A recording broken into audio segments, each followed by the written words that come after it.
Before we begin the episode, I would like to thank our sponsor, Chin Up Goggles, the new generation of vision training. Its simplistic design eliminates downward vision, improving a player's spatial awareness, anticipation, skill acquisition and execution. The findings have been supported by scientific research in CIT, now MTU. Be sure to visit chinupgoggles.com for more.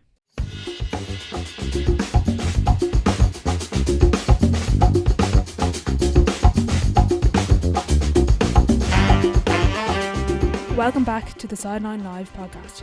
You can follow us over on Twitter and Instagram at the Sideline Live. We'd love to hear from you. On episode 53, I'm delighted to be joined by Kilkenny Camogie star, registered general nurse and all-around legend Grace Walsh. In this episode we discuss leaving cert and careers, work-life balance, mindset, giving back and so much more. I thoroughly enjoyed chatting with Grace, so I hope you enjoy the episode. Hi Grace, thanks a million for joining me on the podcast. Hello Orla, how are you getting on? Before we get into everything, would you mind introducing yourself to the listeners who might not know who you are? So I am Grace Walsh and I am from a place called Tullaroan in County Kilkenny, and I play camogie with both Tullaroan and Kilkenny.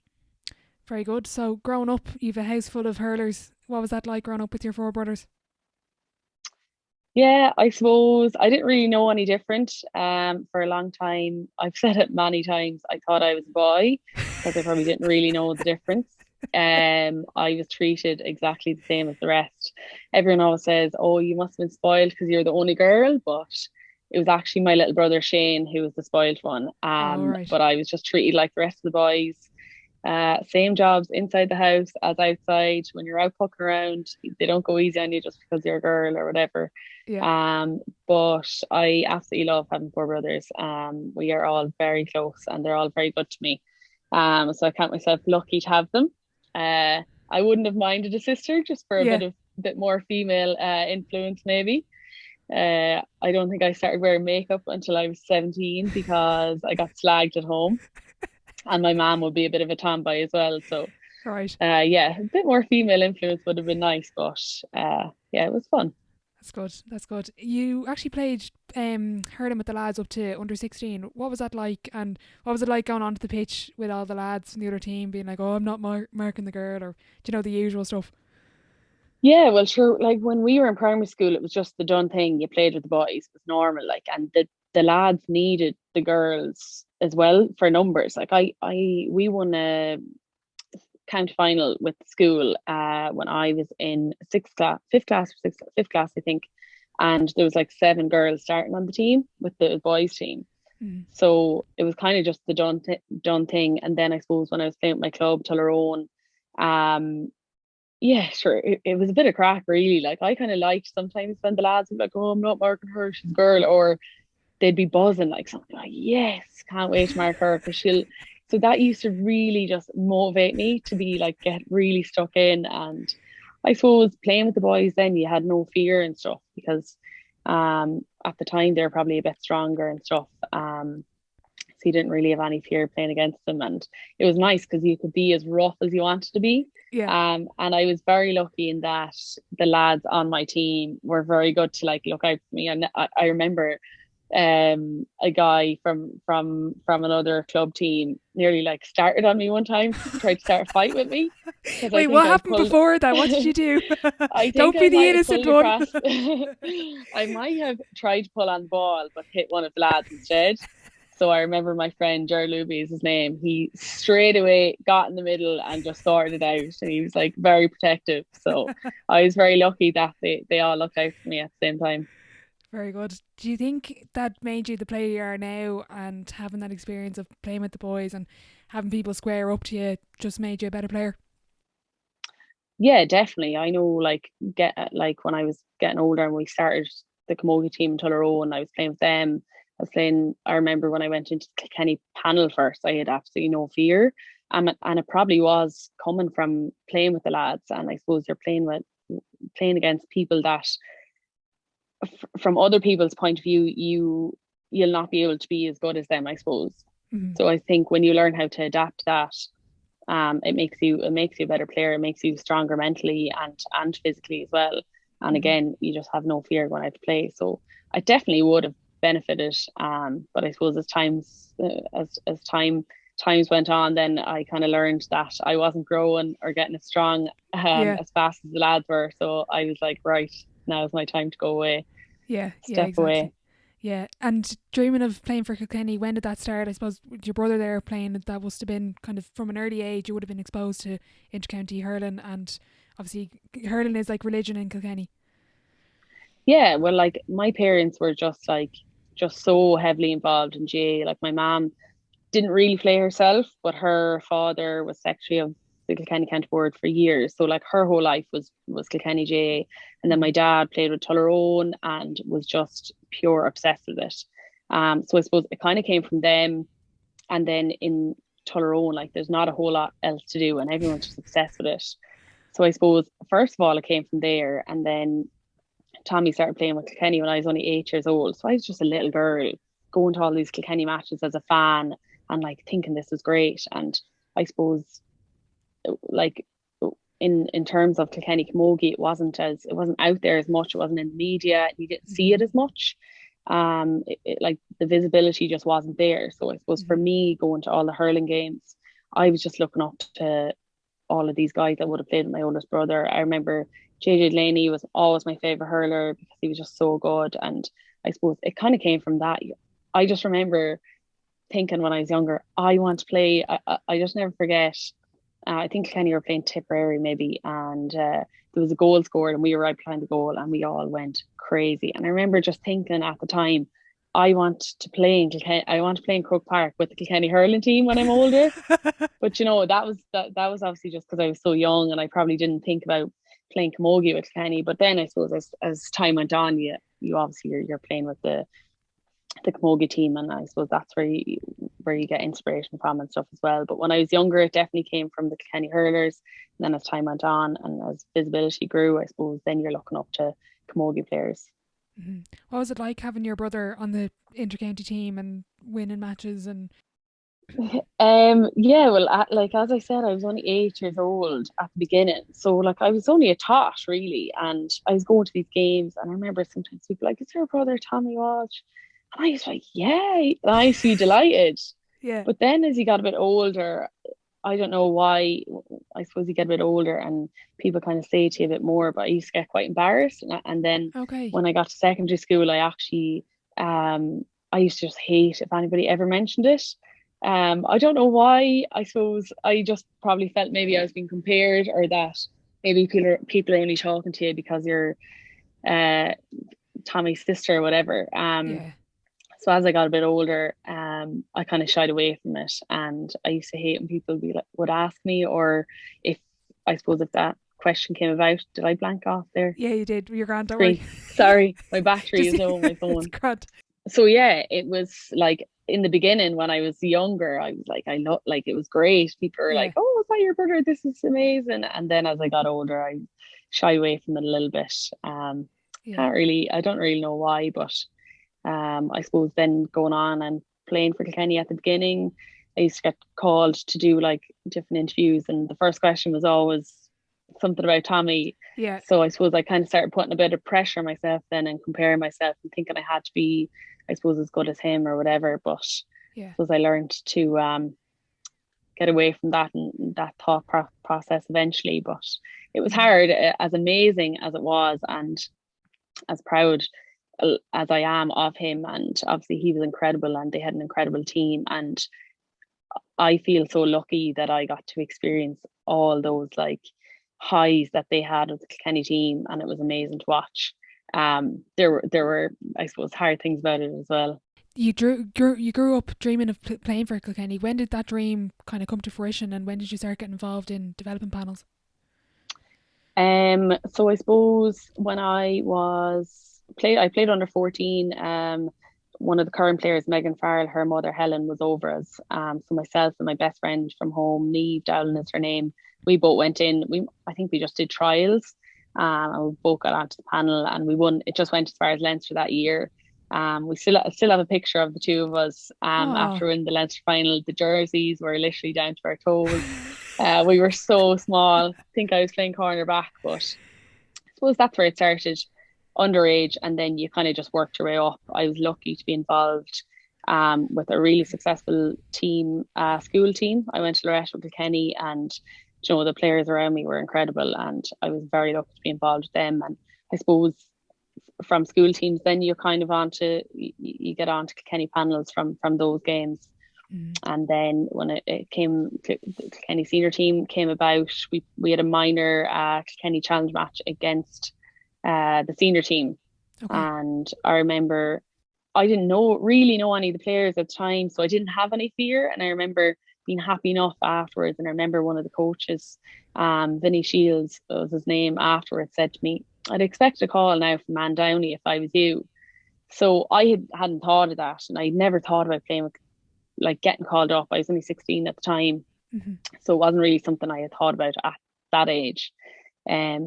So I remember looking at my phone for like the week after and heard nothing, and I was kind of devastated then, because I suppose the thought was put into my head. But then a couple of weeks later, I was in Mark Cross in Kilkenny, and my phone rang, and I got a call from Man Downey, and she just asked would I come in and help, I suppose, make up numbers for training at the time. And then once we were in, she asked us to stay on. Myself and Megan Farr went in at the same time. So I was more than happy, and I kind of just went from there. Then I never really went away from it after that. So yeah, that's good. And I suppose growing up, the big topic of interest at the moment is girls dropping out of sport, particularly in the teenage years. Why didn't you drop out? Was it that chance of being in with Kilkenny? Was it the friendships? What kind of made you stay in sport? I suppose, like, I was just really obsessed, and I absolutely loved it. Like, there was never a time when I was underage, when I was going through school, that I didn't enjoy playing camogie, ever. Wow. I just loved it. And I suppose I was lucky that I was part of really successful teams as well. And like, that's always going to help you enjoy your sport. I suppose studies probably should have come first, but they didn't really in my eyes. I ended up repeating my leaving cert, maybe because of that. But I suppose I think that a lot of people drop out because they think that their sport is going to affect their studies, when I think that's kind of a bit of a cop out, because I know that if I wanted to work hard enough to get into a course that I wanted, and I wanted to work hard enough to play at senior level camogie with Kilkenny, then it can be done, but you just have to be willing to put in that work and that commitment. So I would always encourage people that if they want to do a course, whether it's low points or high points, that your camogie or your sport will only affect you if you allow it to. But if you're willing to put in the work to do both, if you enjoy both, then why not? And I think exercise is so good for, especially nowadays, your mental health. Why not keep it up? If you can't give the commitment to play at the highest level that you have been playing, then just drop down to like a level that doesn't require as much commitment. But I think sometimes people regret giving up something, and then sometimes they feel like it's too late to go back. Remember, I used to Irish dance, and I used to also play hockey, and it's something that I did. Like, I've always been like, I'd love to go back and play a little bit now. But I suppose I haven't given myself that chance. But I do think, why not keep on something that you enjoy, even if it's not at the level that you maybe want it to be? Why not keep it on? It's a break from study. It's not that it's actually taken away from your study. You need that break. I just think that's a huge reason why maybe girls drop out, or maybe it's because of it's too intense for them. So I just think find that happy medium where you get to play, you get to exercise and enjoy it, and not have that like stress or that pressure on yourself. Yeah, exactly. Yeah, I'd be the same opinion. And I remember during my leaving cert in January, I think it was coming up to the mocks, and I didn't go training for the couple of weeks because, I thought in my head, I'll get more study done. Sure, sitting on my phone doing nothing. It was actually, I was more productive on the evenings that I went training, because then I knew when I got home from school from 4 to 7, I had to get everything done and get out the door for 7:30 and then come home. Yeah, exactly. And rather than just, because you faff around all day and do nothing, like. Yeah, see, that's the thing. I think sometimes when you have too much time, you just sit in your phone, or you sit down and watch the telly or whatever, because your mind can't focus for every hour, every minute of every day. So why not do something and like be proactive, or do something active To keep, it keeps your mind fresh as well. Exactly, yeah. I'm interested to hear about your leaving cert if we're okay to discuss that, because a lot of younger listeners do listen to the podcast, and I think that's something we Yeah. need to talk about a bit more. I know particularly when I was doing my leaving cert, not a lot of people spoke about their leaving cert and college experience, but you repeated your leaving cert. Yeah, so I suppose, as I said, I wasn't very good at working hard when I was away from school. And I didn't know what I wanted to do. Um, and that probably didn't help either because I had no goal, I Yeah. suppose, as such. Hmm. And I did my leaving cert, I got whatever points, and I had like was planning to go down to WIT. I was going to do this course, and then because I had said to myself I would never repeat my leaving cert, and then Okay. I was about to move in with my friend Neve. And then I realized, I'm going to be doing a course that I don't want to do. I'm actually not happy with my leaving cert.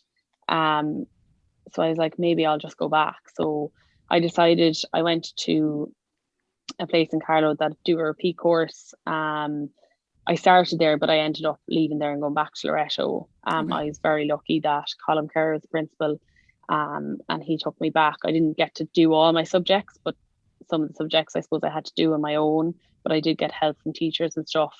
And then I really looked into what I wanted to do, and what goal I suppose I needed to meet. Or to achieve. So I remember a friend of mine at the time used to always talk about nursing. She wanted to do nursing.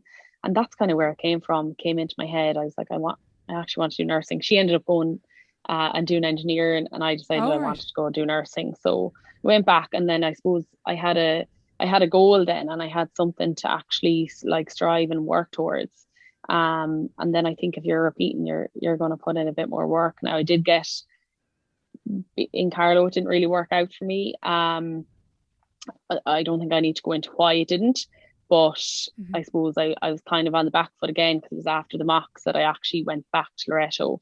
But Oh, I was okay. really lucky that the school just they were just amazing to me at the time, and any teacher that I did approach that I needed a bit of extra help, whether it was out of school hours, they were more than willing to help.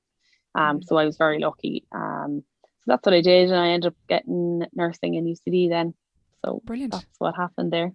Brilliant. And how did you find But the I whole do college? think, Oh, sorry, go ahead. just to go back to that as well, is I do think like, the leaving cert is not for everybody. And I do think that what's for you won't pass you. And Hmm. like, I know that's so cliche, but I'm such a big believer in that. And I think that everything happens for a reason. And now I know that I didn't look at any college in UCD before I repeat my leaving cert. And Hmm. I just think that there was a reason that I wasn't happy with my leaving cert. There's a reason that I didn't want to take the course in WIT. Hmm. And then I ended up looking up UCD. I ended up getting nursing, and I think that that all happened for a reason. And I think there's no point in putting this pressure on yourself with the leaving cert, because if you wanted to get somebody somewhere, Hmm. then there are so many different paths to get there. Hmm. Um, so yeah, Exactly. There's so many back routes, and the amount of people I've met yeah, in college that have done back routes, and they've done different careers and they're coming back to do my course. It's like, the leaving cert isn't everything, and I think that's just something. That's why no, I like to highlight it, because I think maybe in school sometimes maybe teachers don't mean to do it, but it's kind of made out to be the be all and end all, and you know what, it's not. yeah. No, and I know in fairness to teachers, they're just trying to, I suppose, get you to work hard and I suppose Hmm. learn how to work hard. But it isn't the be all and end all. And there's a girl that was in my course, she did a PLC. She worked really hard at that, and that's how she got into nursing UCD. Then she went from nursing on the wards to a nursing in ICU, and she's an incredible Wow. nurse. So there are you don't have to do the leaving cert to get where you want to be. Exactly. So around leaving cert time, then you went to UCD. You were then involved with the senior camogie team? Yeah. So when did I start? I was 16, just turned 17 when I actually was playing with Kilkenny. So I went to college at 19. So yeah, I was involved for like a year and a half maybe with the Hmm. Kilkenny senior team at that stage. So it just depended. Sometimes I got lifts down for training, sometimes I had to trek to town to get the bus home or whatever. But yeah, kind of all started from there then in college, traveling home for training. Did you find that you maybe missed out on some of the so-called normal college experience, having the intercounty commitments, or did you find that, look, this is something I love to do, and sure, I won't miss a night out or two? Yeah, I think in like anything that you decide to do in your life, whether it's sport, whether it's music, whether it's dancing, if you love that and you want to do it, then you have to be willing to sacrifice certain things. Mm-hmm. And I suppose I did sacrifice, definitely sacrifice nights out and stuff in college. But like I made so many great friends, both through sport and still in college where I lived and everything. So I don't really look back and regret it at all Mm-hmm. because I still got to live a very fun life in college. So I don't think I needed to have any more, you know, that kind of way. I think in anything you do in life, you're going to have to make sacrifices. Um, so I suppose sacrifice probably not really the right word to use, but yeah, I suppose you do miss out on certain things. But if you're loving what you do, and if you're loving what you're doing, then are Yeah. you really missing out? Yeah, yeah, exactly. That's a great point. And I suppose, did you ever struggle with motivation towards camogie, or was that something again you just loved it, so you were going to put in what you needed to do to get where you wanted to go?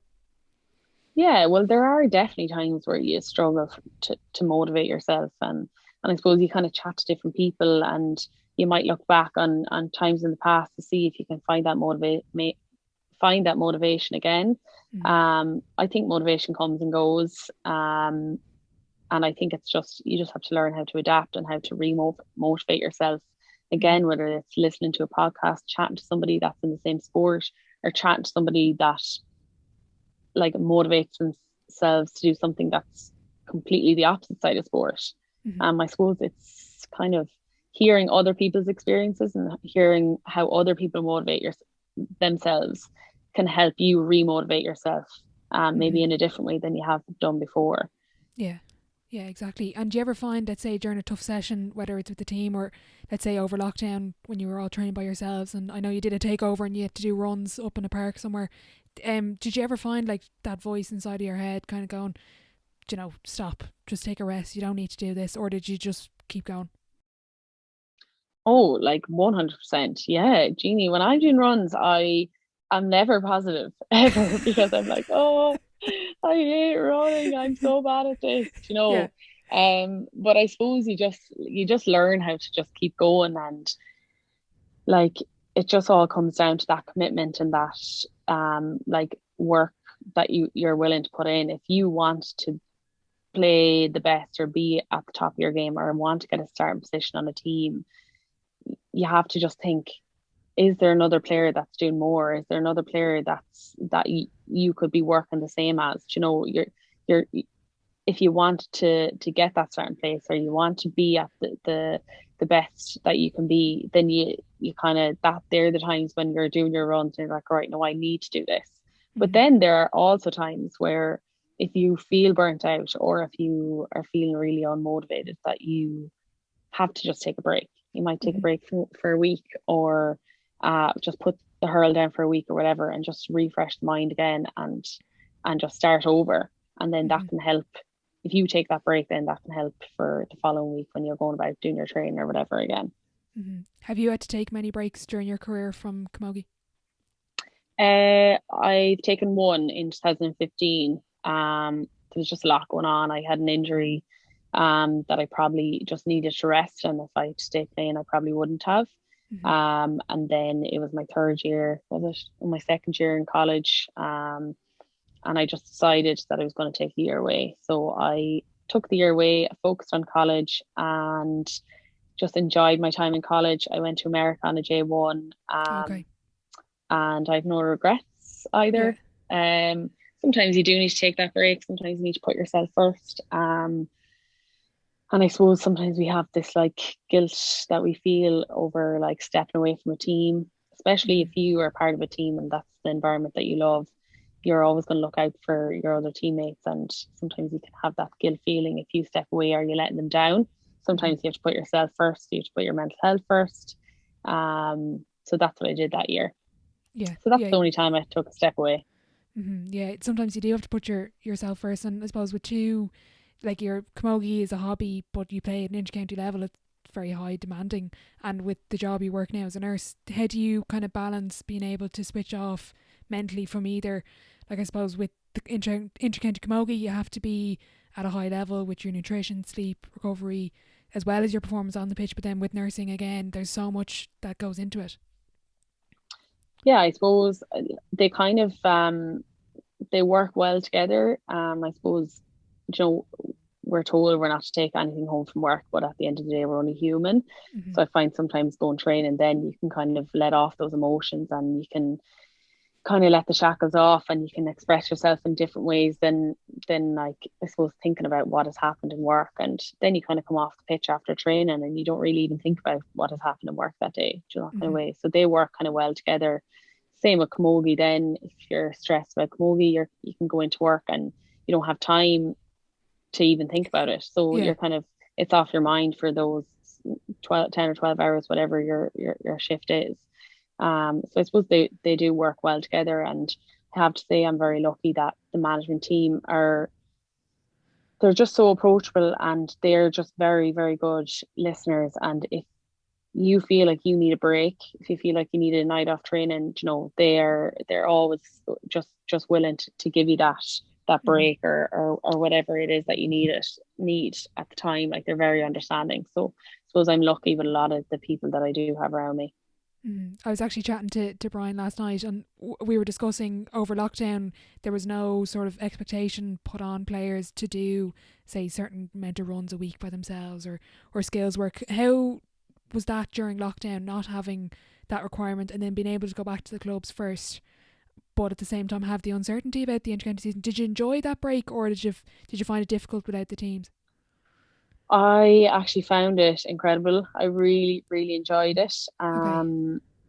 I just think if you are playing at an intercounty level, you are always going to want to keep fit anyway.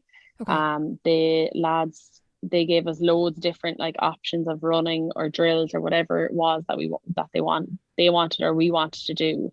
There was no pressure there, and that's what I found really, really good. I got to enjoy my time up in Dublin here with my housemates, the free time, but then I was still, because there was no pressure there, I was just automatically going down to the pitch, practicing shooting or practicing first touch, doing my running or whatever it was to keep fit, doing some online classes. I just think that we had been through a lot as a camogie team, and I think the break was the best thing that ever happened to us. And I think that was really evident going back and playing with our clubs, and then going back with Kilkenny. I think you could really see that we were all really enjoying playing again. And I think that all just came from the break. Training on your own, I definitely got sick of it. Don't get me wrong. I don't envy anyone that does a sport and trains on their own all the time. It's not something I'd like to do forever, but Yeah. it was definitely enjoyable at the time. It was nice to stay fit in different ways. And I suppose mix it up a little bit. Still get to enjoy your free time. You know, for me, I had a lot more free time because I didn't have to travel to training. I was going down Nave Olaf's pitch is just down the road. I used to go down there. They're very good to me. They let me choose the ball wall. I'd be down the pitch, do my runs or do my shooting or whatever it was. So I had so much more free time, and so I actually really enjoyed it. And I think as a team, it really benefited us in the long run. Then when it came back to intercounty season. Do you think that break, and you spoke before about finding your love again for camogie, was, you know, obviously a number of factors went into it, but do you think that was nearly one of the reasons for the success you've had in 2020? Yeah, I think it was. I think it was a big part, because I think the fact that we had so much time at our clubs, and like, you know yourself, because you play, like, you're playing with like your best friends in the club, and you're enjoying it. You're having the crack. You're having your nights out or whatever it is. So everyone was just really happy, whether they won or they lost the club. Everyone was really happy going back into the Kilkenny season, and really just enjoying playing. And I think when you enjoy, you play your best. And I think that's what we did as a team. And I suppose the year that was in it, we kind of knew not to put that pressure on ourselves anymore, because we were just lucky that we got to play. So Yeah. it was like, let's just enjoy it rather than stress or worry or put pressure on ourselves. Let's just enjoy the year.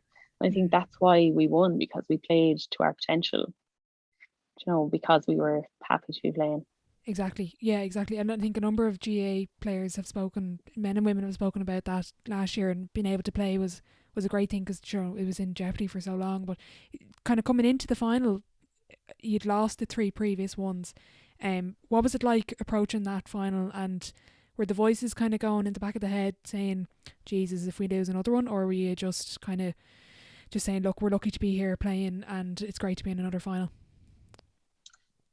Yeah, well, to be honest, I don't know, maybe this is just me, but any team that I play with, I really just have belief that we can win. Whether it's Tullaroan or whether it's Kilkenny. Going into every single All Ireland final that I've ever played, I haven't doubted that we can win. Mm-hmm. And for me personally, I can't speak for the other girls, but I wouldn't really have been thinking about the other years and Okay. geez, we can't lose again, you know, that kind of way. Like after we lost the third one in a row, we all laughed and joked about it again. We were like, if we try lose next year, we'll probably win. So you'd be kind of, Yeah. you'd be kind of just kind of messing amongst yourselves. But Yeah. I suppose for me personally, I wasn't thinking about the 3 losses. I was just thinking about the game ahead, and I was just so excited, to be honest, going into that final. I just was like, oh, come on. I just, the week was going too slow. You know, I just couldn't wait for it to happen. So I suppose I think just again the year that was in it, it was just more so let's go and just enjoy ourselves. Yeah. And it's great to be in an All Ireland final. So it was more for me personally, it was excitement rather than like worry or thinking about previous years. Brian mentioned that I think it could have been the week or two before the final. You actually texted the group chat, kind of chatting Sorry, about. No, you're right. You're right. You meant I you keep doing that. texted. Grace's technical ability is just Yeah, absolutely amazing. very poor. What I was you texted the group chat about the kind of looking towards the Dublin senior ladies, and I suppose as a group, you kind of look towards them for a little bit of inspiration. Yeah, I think at the time they had they had like lost 3 in a row maybe, Mm-hmm. and then they went on to win 3 in a row. I think I don't know if it was 4 in a row. 2020 I had said Yeah. it or 20. Yeah, I don't know Yeah. if it was 2020 or 2019 that I said it, but I was like, you know, like we can just look at them and like we can take inspiration from them. Like they've been like shot down the same amount of times as we have, and they've still come back and show their resilience, and they've managed to win this many titles. So why can't we do the same? Mm-hmm. So I suppose, you know, you're trying to, I suppose, like instill a belief in other players as well, and you're trying to show them that it is possible, you know, that it's not impossible. Mm-hmm. And I think if you have that little bit of hope or you see that possibility, then it's always going to make your mindset more positive rather than negative. Mm-hmm. Do you think the impact of not having fans helped you there in the final, or did it not make really any difference? I don't really think it would make. I don't know. I don't think it would really make any difference. It was definitely different. It was definitely strange, and you could hear yourselves on the pitch. But I don't think really it would have made that much of a difference, to be honest. Okay, fair enough, yeah. And do you find it, let's say if there was a packed stadium where there was fans in attendance, do you find it hard to, like, can you actually hear the fans in the crowd? Like, I know some people speak about they don't hear it at all, which I think is mad, because when you've thousands of people screaming, but is that something Yeah, can you hear the fans on the match day, and does it make a difference? yeah. So I suppose when you go out on the pitch first, you can definitely hear them because Mm-hmm. you're not like fully in the zone yet. But Yeah. then when you're on the pitch and you're playing the game, you don't hear anything. Okay. Maybe if there's a score, maybe if you get a score, maybe if you get a score against you, you might hear the crowd a little bit more then, but otherwise not really. When I started playing with Kenny first, I used to like, don't look into the crowd. Like in my own head, you'll see somebody you know, you get distracted. And then I learned that that didn't actually really help me. So I just decided then I'm actually going to look into the crowd and I'm going to see, can I Okay. spot people and see, can I see people that I know, and I'm going to embrace this and I'm going to enjoy it. This might never happen again. So why try avoid it? Why be looking down and avoid looking into the crowd? Why not just embrace this moment? Like this is incredible. Not everybody gets to do this. Yeah. So that's something definitely that I do, and I would try get younger girls on the team to do it as well, and not shy away from looking in. And you might see somebody, you might not necessarily wave back, but it's okay to see people and smile back at them or whatever. Yeah. And just it's again like obviously we all want to win, but I think sometimes people forget when you lose. Like I think media and outsiders think like it's the worst thing in the world when you lose. But I think they forget that you've made these amazing memories throughout that year with a great bunch of people around you. And I think that's what it's about in All Ireland final day as well. You need to go out and you need to embrace the crowd, and you need to enjoy it, because this is going to be something you'll remember. So why not just enjoy it at the time? I heard a good quote recently. I can't remember who it was. I think it was a coach, but it was like, the medals are the receipts of the memories. Yeah, exactly. And do you know, when we meet up for a few drinks after a game or whatever, you're always chatting about the years, like the years that you've lost. And you're chatting about the different things that happened during the year, and like the crack that was had. And obviously, again, we all want to win because you're after putting in all this commitment, and you're gutted when you do lose, and it's heartbreaking at the time. Hmm. But it's when you look back and you reflect on the year, then you're like, Jesus, that was actually a great year.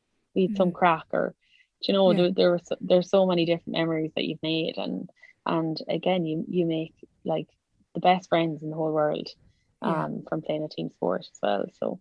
yeah, exactly. Do you think it made it sweeter being able to kind of look back on the 3 years and say, look, we actually got over the line here?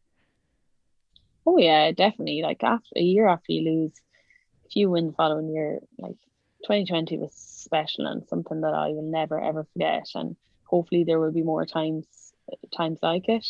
Hmm. Um, but yeah, like you learn from when you lose, or you learn from when you make a mistake. That's what you learn from. So it's always sweet then when you can learn and you can improve and you can make your goal happen or achievable. Hmm. You mentioned there kind of that flow state, or the like the focus you mentioned, but people call it flow state. Is that something that you kind of just don't think about when you're in the moment? Like, can you describe that focus when you just get into that zone? I suppose you're just thinking about playing. You're just kind of thinking about the ball and kind of what you have to do. And it's like anything, if you're doing a job, if I'm giving a patient in work meds, I'm just focused on giving them the medication and I'm focused on that patient. I'm Yeah. not really, you're kind of just, I suppose you let all the noise and stuff around you, you just kind of, you let it away, and you don't really think about it. And I suppose that's what kind of happens on the pitch. You're just focused on the match and what you have to do next, and the next ball, and the next score, whatever it is. So I Yeah. suppose that's kind of the focus. You're just kind of getting into the mindset of the match is about to start. I need to do a job here now. So that's what you're focused on. Was mindset something you ever had to work on, or was that just something that kind of came naturally to you? Oh no, definitely would have had to work on.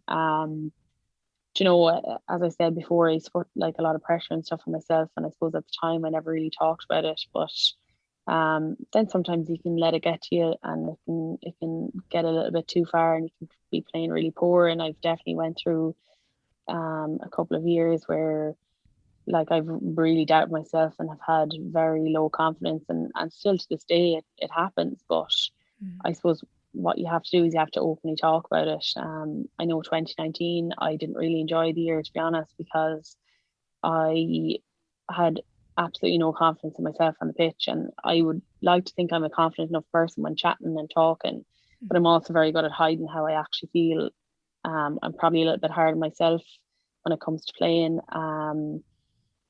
And I suppose I definitely have had to work on that, and I still every day have to. You know, I'm playing my club there at the moment, and it's something that I suppose after coming back from losing the All Ireland semi final just a few weeks ago, you're trying to motivate yourself to play with your club. So you have to work on your mindset. But the biggest thing about that is you have to be able to talk openly about it, and I suppose that's something that I've gotten really good at. Mm. Expressing how I feel, if I feel down or if I feel like I'm playing bad or my confidence is low, I'll say it to my housemate, or I'll say it to my boyfriend, or I'll say it to my manager, or whatever it may be. And you know, there's always going to be someone there to help you out, someone there to give you that support. Mm-hmm. But yeah, definitely have had to, and still do work on it as much as I can. And it's really important that you don't let it get too far where you don't speak about it and you don't talk about it, and then it gets too far where things get a lot worse. So I Yeah. suppose I would always encourage people, anyone I would chat to, I would be very open in past experiences that I've had. Not really on social media. I wouldn't really chat about it, but if I'm talking to someone one is to one, I would happily be very open and honest about experiences that I've had. And I think that's all part of working on your mindset, is being able to chat to somebody else that you either know or you don't know about it, and that might give them, that might give them a little bit of, geez, maybe I should do that too, or maybe I should talk about it. So yeah, definitely would have had to work on mindset and still do. So I think the majority of people do. Yeah, exactly. I've asked a couple of people this question, but I'd love to hear your take on it. Is the game more mental or physical, or if you could put it as percentages even? I would definitely think, for me personally, it's a lot mentally tougher than physically. Um, I think if your mental strength is at a good point where it's strong, the physicality side is easy. Okay. I think that it all plays into one another. I think if you could be the fittest person ever, but if you're telling yourself you're not fit, you're not going to make that run, because you're mentally you're being negative mentally, and I suppose you're telling yourself you can't do something. But if you are saying, right, I'm going to be in the top 5 in this, then if you keep telling yourself that, you can do it, because you're confident, and I suppose you're putting those positive thoughts, and you're putting that out into the world, that you can be that person, or you can be in that top 5. So I think mentally, I think the mental side of things is the hardest part of it. I think if you can get that right, then the physicality side of it, that will just all come into play with your training and stuff. I saw on Twitter there last week, and I think you're doing something tonight, but you were down at the Raheny, kind of I think it was a younger girls team, and you're going somewhere tonight. But how important is it to give back, I suppose, as an intercounty player, and why do you give back so much? I've seen plenty of pictures across social media, and you do a lot of webinars and talk to younger players about everything. Yeah, I think I suppose I've learned this from my own club at home, and my brother, what he gives to the club at home. And I suppose you're selling them a dream, you're selling the young kids a dream, and you want them, when they're young and when they don't know about all the bad things that can happen in the world, you're like, give them like something to aspire to be like, or again, sell them a dream, and get them to have a visual, or make them look forward to doing something, or want to win something, or want to be part of something. And I suppose when I was younger, the visibility for women's sport wasn't there.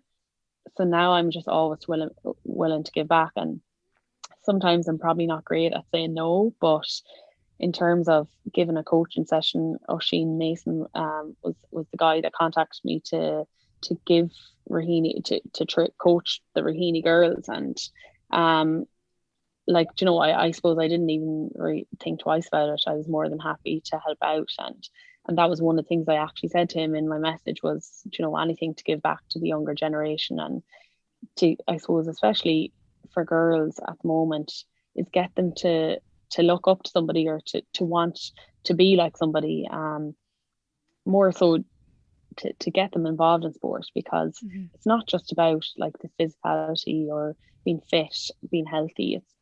It's about making friends, having a social life, in terms of sport, and also that all just helps with your mental health. And I think that's so important for the younger kids nowadays, because they're growing up into this world where mental health is a big struggle, and I just think sport can really, really help with that.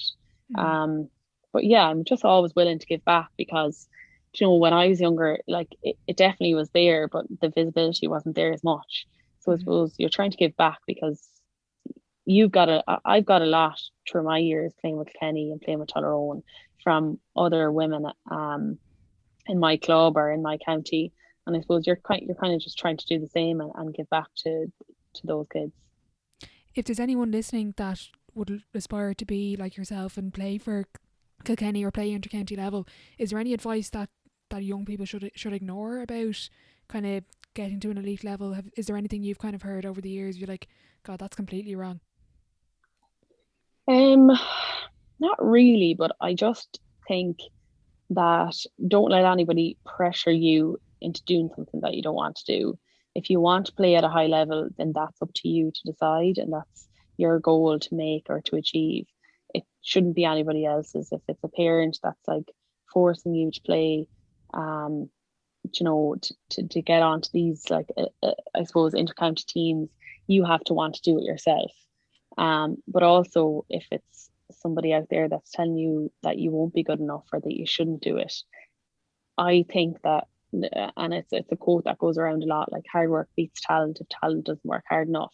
And I'm such a big believer in that, because I think you can be as talented, you can be the most talented, the most gifted camogie player in the whole of Ireland, but if you're not willing to work hard enough, there's no point. And I think that if you are not as skillful, or you're not maybe as talented as other camogie players, you can put in the effort, put in that extra effort, you can put in the hard work, and you can always get to where you want to be. And I think don't let anybody else tell you can't do something. If you want to do something yourself, then you just need to put in that hard work, and you will get there despite what anybody else thinks. When you do eventually retire from sport, because you know we can't unfortunately play sport forever, what kind of player do you want to be remembered for?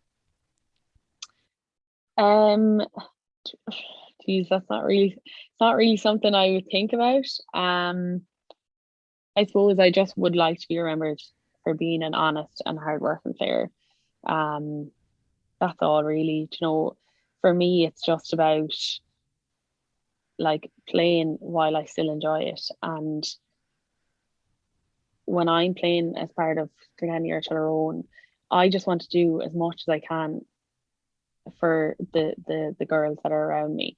And you know, when we won the 2020 final, I was so happy. But for me, I was thinking of other players on the team that I was just so proud of. And I suppose that's all part of being on a team. And I think that's why a lot of us play team sports, because you don't really put yourself first. You're kind of doing it for other people. You're doing it for your teammates.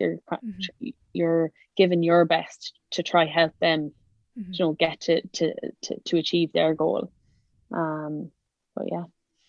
I've asked Hannah Hegarty this question before, but do you prefer shorts or the skirt? I definitely prefer shorts. Yeah. Okay. The skirts they just annoy me, to be honest. And you know, we use shorts in training all the time, so I prefer the shorts. What do you think of the new rules, and how do you think that's impacted the game? Would you like to see more rule changes going forward? I think the rules have been brilliant. I think the Camogie have been brilliant that they have, I suppose, trialed them and implemented them.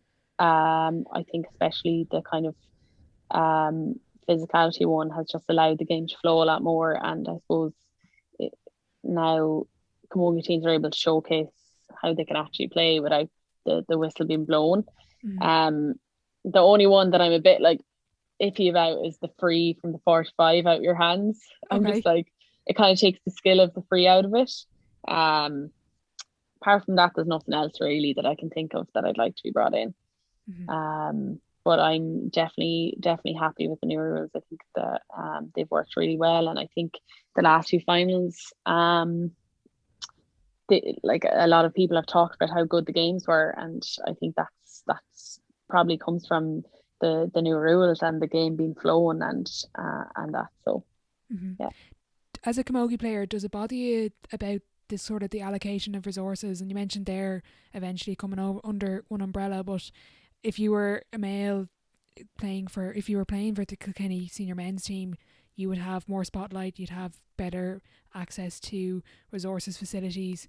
I know until recently the kind of the expenses, there's still a big difference there. Does it bother you as a camogie player that there is that big difference between the two?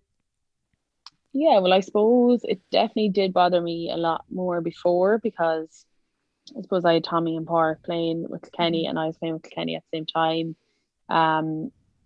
I was travelling down from Dublin, like I was getting like 2 buses to get home, and I suppose we weren't getting anything for it. And then you're seeing the other side of it. I was seeing like firsthand what the lads were getting. Yeah. So it used to bother me then. I would definitely have to say that we're very lucky in Kilkenny Camogie. Sheila Norris is our chairperson at the moment, and she has been incredible, and all her team as well, that we pretty much get almost the same as the lads now. So I can't really complain on that front. We're very lucky. We get food after training, we have physio, S&C, we have a doctor. Brilliant. Dietitian, we kind of have all the resources there, and we are very lucky, but I know that other teams are not. It is frustrating at times, because I just think when you're putting in this effort, sorry, there's me doing that again. Oh my God. When you're putting in the same effort, and sometimes maybe even a little bit more, and you're not getting the same in return as your male counterparts are, that is frustrating. As I said, we're lucky enough in Kilkenny Camogie that we're almost on par with the lads, but I know other counties are not, and sometimes some of them are very far away from their male counterparts. So hopefully in time that will, like, things are definitely improving, things are getting better, and hopefully it just stays going that way. Absolutely. So I'm going to move on to the sideline 7. It's the same 7 questions at the end of every episode. Oh gosh. I forgot to send you this, so I'm going. This is completely natural. These answers. Oh no. Question 1. What is your favorite quote? Hard work beats talent if talent doesn't work hard enough.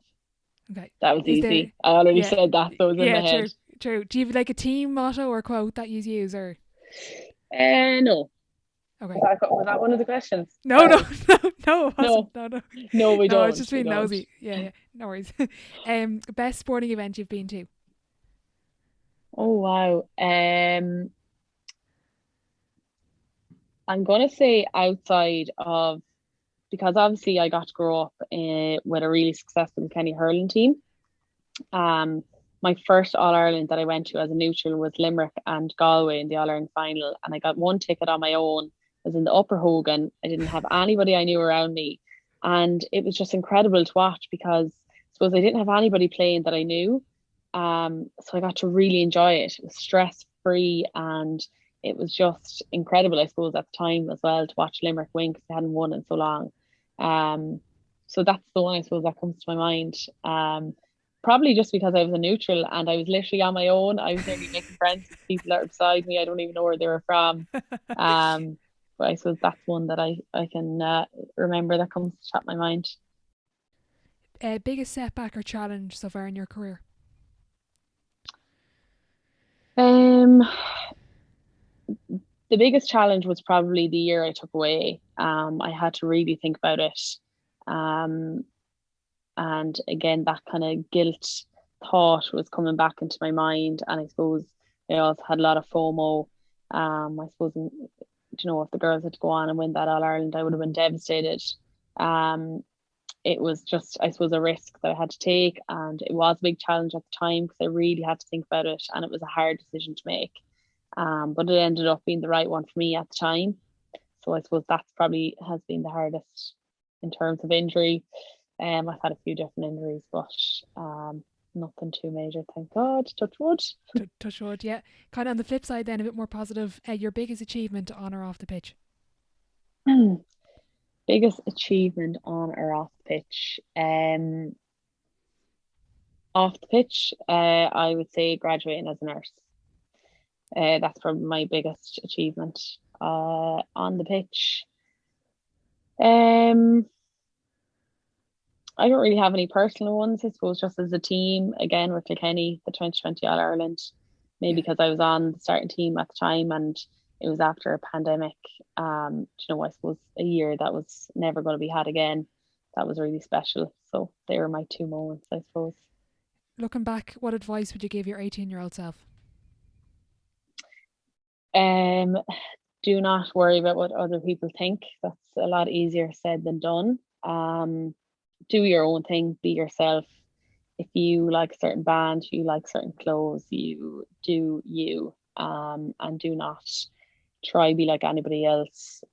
You're going to just be special if you be who you really are yourself. So yeah. I would say bring out you from the inside to the outside. Brilliant. Was that a process that you had to kind of get through, and did it take long to kind of get over that stage? Because I'm only kind of probably in like the middle to latter stages of that. I care less now, but sometimes they're like, oh God. You kind of just go through phases. When I was younger, I suppose I didn't really care. It was just all about camogie. That was my life, Then when I got to college, I was a free enough bird then as well. And then I suppose there are times where you care about what other people think and you worry, and it's just all comes back to mindset, and you have to kind of just focus on yourself and think about yourself and put yourself first.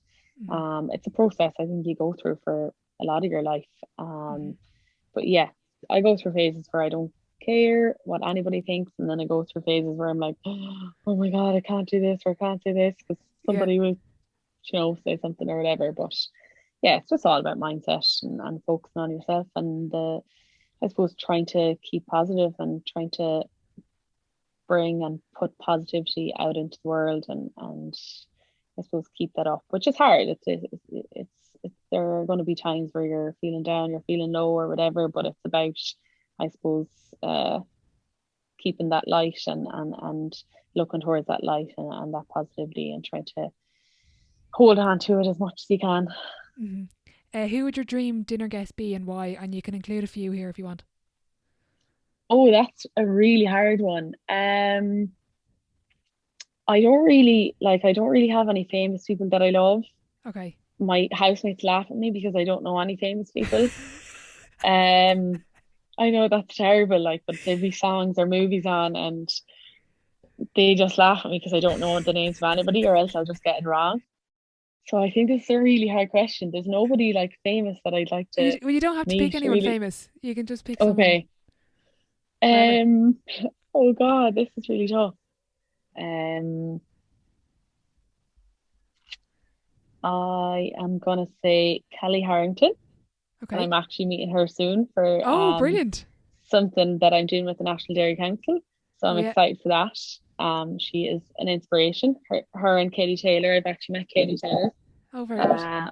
God, you know loads of famous people. You don't Oh no, I don't personally. know them now. No, I don't know them. I just am lucky to have met them. I'm just going to say her because I know I'm going to get to meet her. Brilliant. Yeah. I don't know anybody else. That's fair enough. Last question before I let you go. If your life was a book, what chapter would this be called? Oh gosh. What would this be called? I'm really sad that you didn't send me these beforehand. Let me think. If my life was a chapter, what would this be called? The fear of getting older. Okay. There you go. That's a good one. Okay. Yeah. Look, Grace, thanks so much for your time again. Just want to wish you the best of luck moving forward on and off the pitch. And yeah, thanks a million. And enjoy meeting Kelly Harrington. I will. Thanks, Orla. A massive thank you to Grace for joining me today. I just want to wish her the very best of luck next year and beyond. If you enjoyed the episode or you got something from it, be sure to let both of us know over on social media, which will be linked in the description box below. If you are listening on Apple Podcasts, I'd really appreciate if you could leave a rating and a review, as it does help the show grow. Don't forget to check out the website thesidelinelive.com for more content. Thanks for listening, and I'll catch you in the next one.